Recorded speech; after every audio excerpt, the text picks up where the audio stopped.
सजात्म स्वरूप परम गुरु शुद्ध चैतन्य स्वामी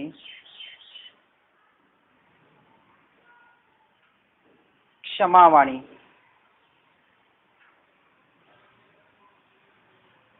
संवत्सरी होने के बाद क्षमा याचना का पर्व हमारे पंथ में, समाज में मनाया जाता है। दो शब्दों का खास प्रयोग किया जाता है।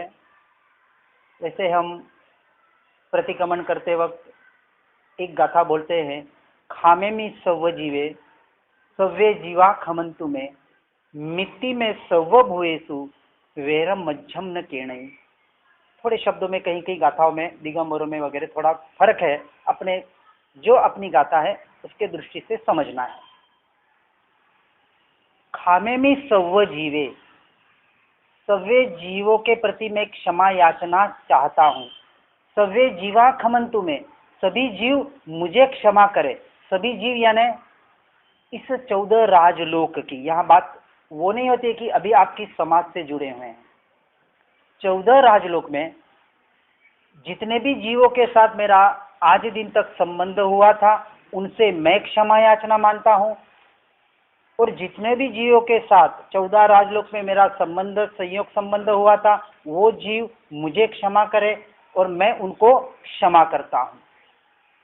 खामे में सब, मैं सबको क्षमा करता हूं और सभी जीव मुझे क्षमा करे।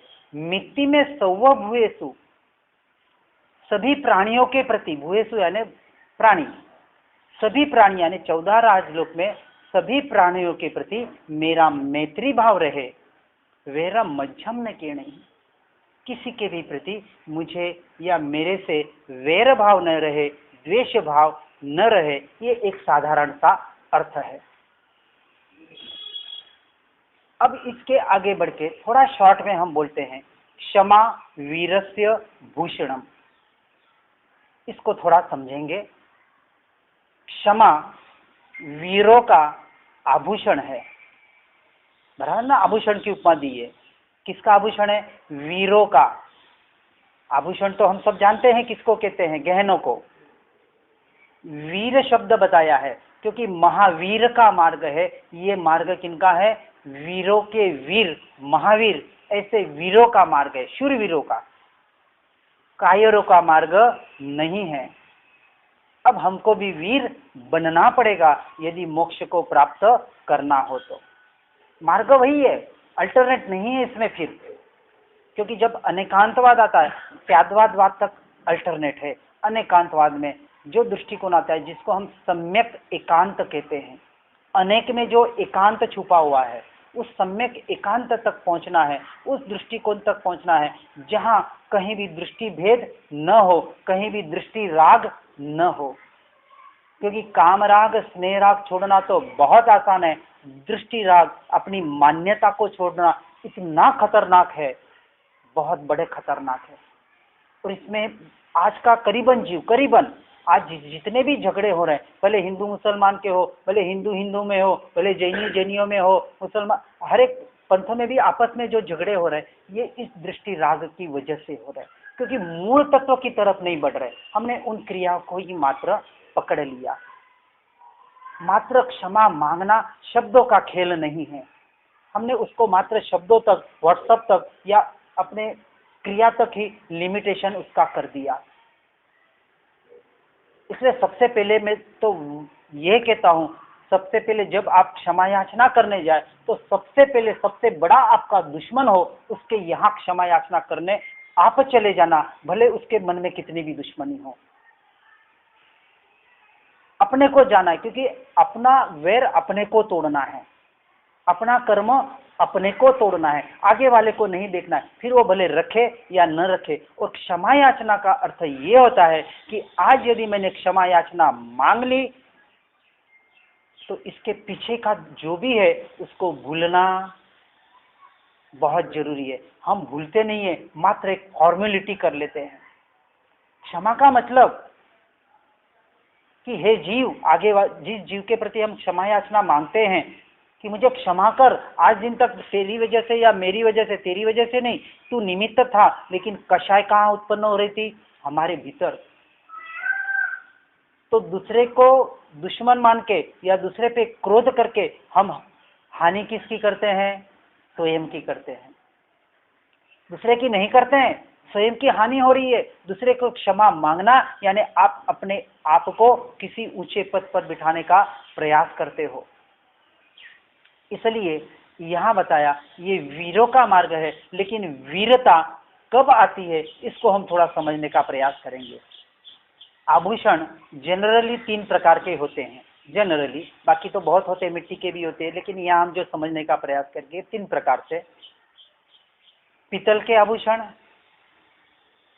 चांदी के आभूषण और सोने के आभूषण। पीतल के आजकल 1 ग्राम 2 ग्राम वाले जो आते हैं, थोड़े पीतल से थोड़े उच्च दर्जे के होते हैं।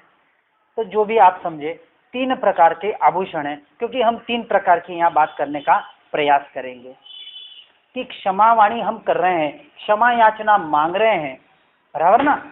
तो एक हुआ पीतल का या 1 ग्राम 2 ग्राम वाला आभूषण, क्योंकि वो दिखेगा सोने जैसे, लेकिन सोना नहीं है।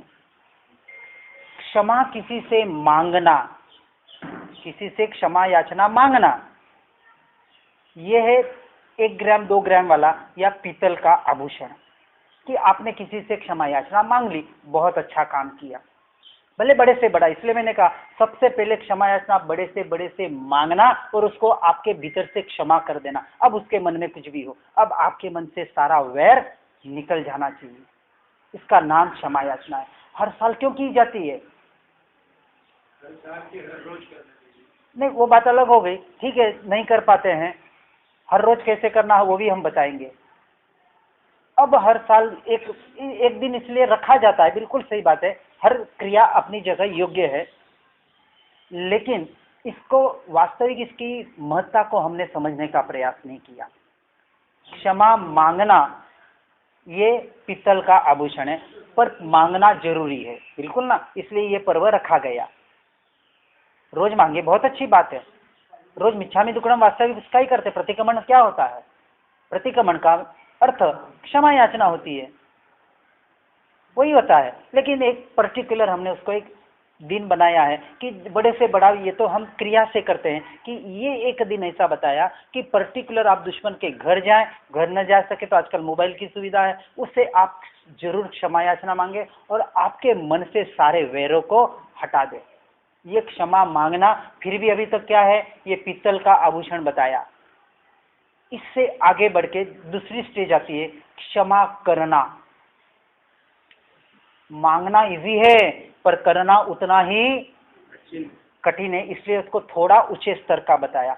कोई आपसे यदि क्षमा याचना मांग ले, आपको सहज भाव से आज के दिन उसको 100% क्षमा कर देना है, भले आपका उसने कितना भी बड़े से बड़ा नुकसान किया हो।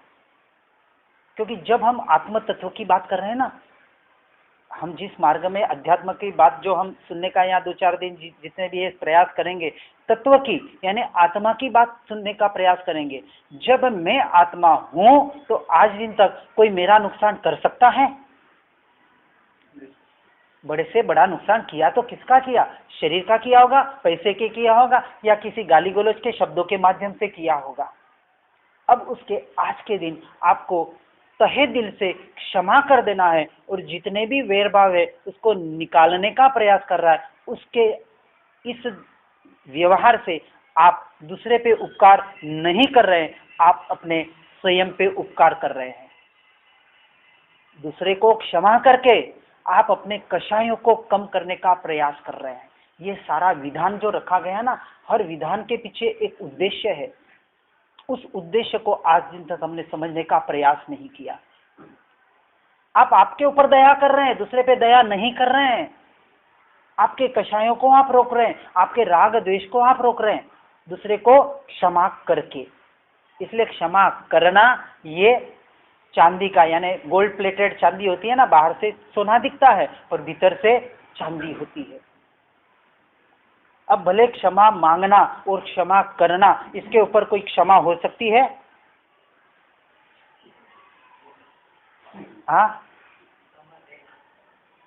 वो तो बोल दिया ना, क्षमा देना, करना कहो या देना कहो। लेकिन हमने उसको अभी तक चांदी का कहा है। तो इस दृष्टि से तो आप कहेंगे कि हाँ, इसके ऊपर होनी तो चाहिए, पर हमें पता क्षमा करना और क्षमा मांगना, इसको विष तुल्य बताया है। क्या बताया है? विष तुल्य। अभी तक अमृत नहीं है और हमको अमृत पाना है या विष को पाना है? मोक्ष को जिसे पाना है, क्योंकि मोक्ष का मार्ग अमृत को पाने का मार्ग है और संसार का मार्ग विष को पाने का मार्ग है। तो आपने क्षमा कर ली और क्षमा मांग ली, ये तो संसार का मार्ग हुआ, बराबर ना? अभी व्यवहार है। अब हम निश्चय को समझने का प्रयास करेंगे, जो मोक्ष का मार्ग है। क्षमा ये किसका गुण है? बराबर, आत्मा का गुण है। जो हमारे इसमें 10 यति धर्म बताए जाते हैं, जिसको दिगंबर लोग 10 लक्षण कहते हैं, उनके क्योंकि उनका कल से या आज से शायद शुरू होगा। हाँ, आज से हुआ है शायद, वो एक तिथि डबल है, जो भी है। तो 10 लक्षण, तो 10 लक्षण का पहला दिन क्षमावाणी होता है।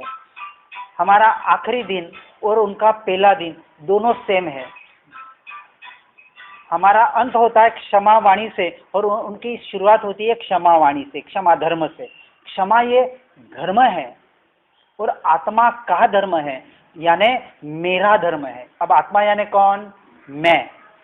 मेरा धर्म क्षमा है। तो जब हम अपने धर्म में, अपने स्वभाव में आ जाते हैं, जैसे जैसे जीव आत्मा अपने स्वयं के स्वभाव में आता है, वैसे वैसे वो बाहर से छूटते जाता है। बाहर से क्रियाओं से, बाहर के संबंधों से, बाहर के राग द्वेष से जैसे जैसे वो छूटते जाएगा और अपनी आत्मा में लीन होते जाएगा। अब अपनी आत्मा में लीन होने के बाद बाहर का व्यवहार ही जब छूट गया, क्या उसे क्षमा लेनी या देनी पड़ेगी?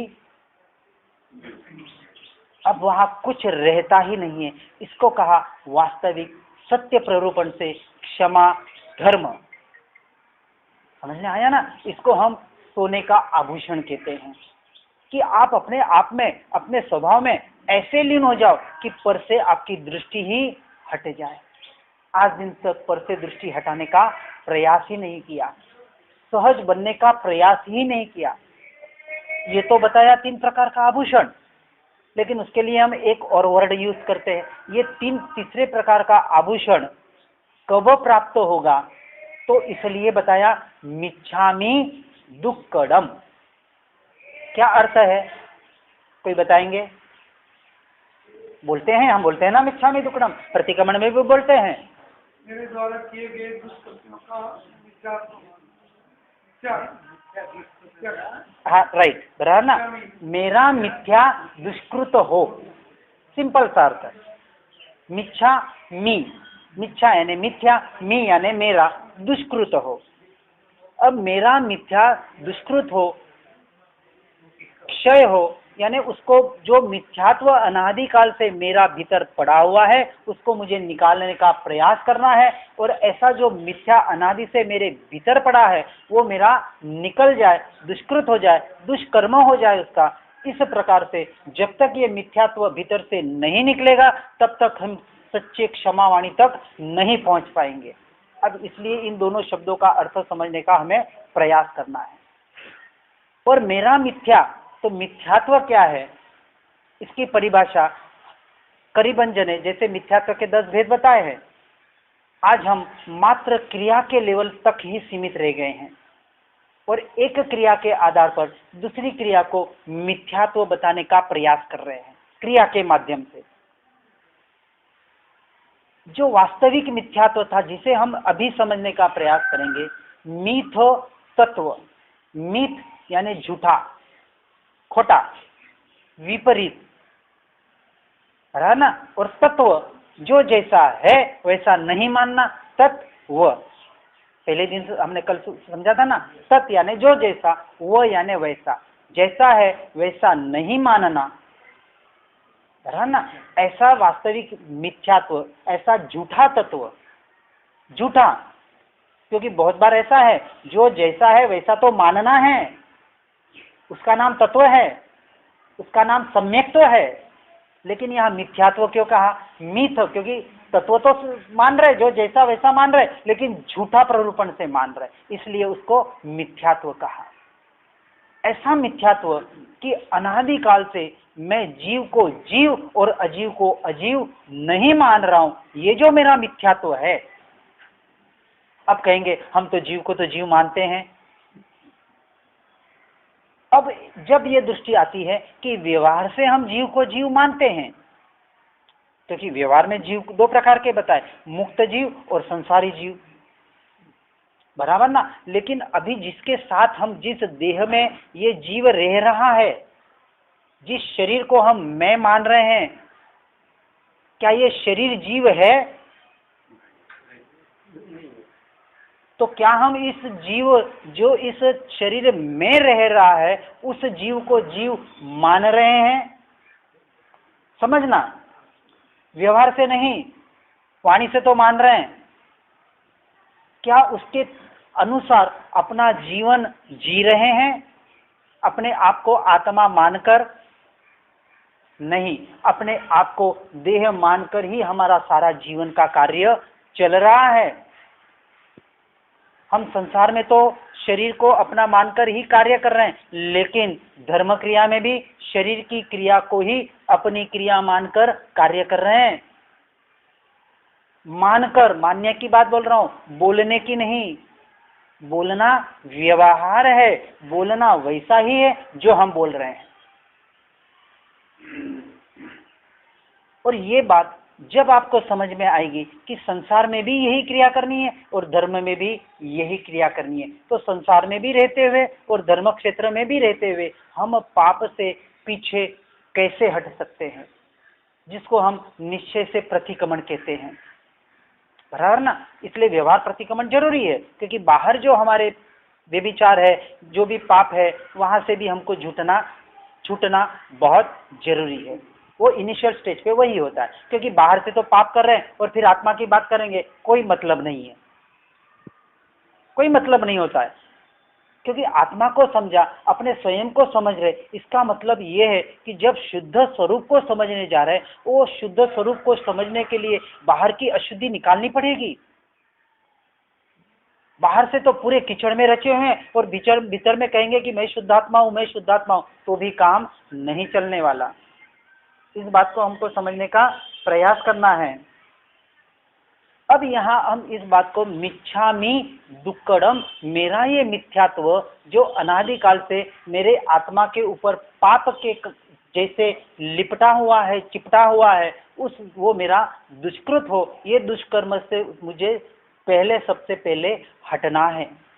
इसलिए आश्रव के जो 5 द्वार बताए, उसमें सबसे पहला द्वार कौन सा है? सबसे पहला द्वार मिथ्यात्व, ना। फिर मिथ्यात्व के बाद अवीरति, फिर प्रमाद, फिर कषाय और फिर योग। 5 आश्रव के यानी कर्मों का आना जो हो रहा है, ये कर्मों का आना, उसका सबसे पहला द्वार मिथ्यात्व। और ये मिथ्यात्व जब तक जीव का नहीं छूटेगा, अब जिस मिथ्यात्व की हम यहाँ बात कर रहे हैं, अपनी अपनी मान्यता का मिथ्यात्व नहीं। अब आप कहेंगे ये भी आपकी मान्यता है, ये मेरी मान्यता की बात नहीं बता रहा हूं मैं। शुद्धोपयोग जिसको कहा गया है, किसी भी ग्रंथ का, शास्त्र का, द्रव्यानुयोग, क्योंकि ये हमारा द्रव्यानुयोग का विषय चल रहा है।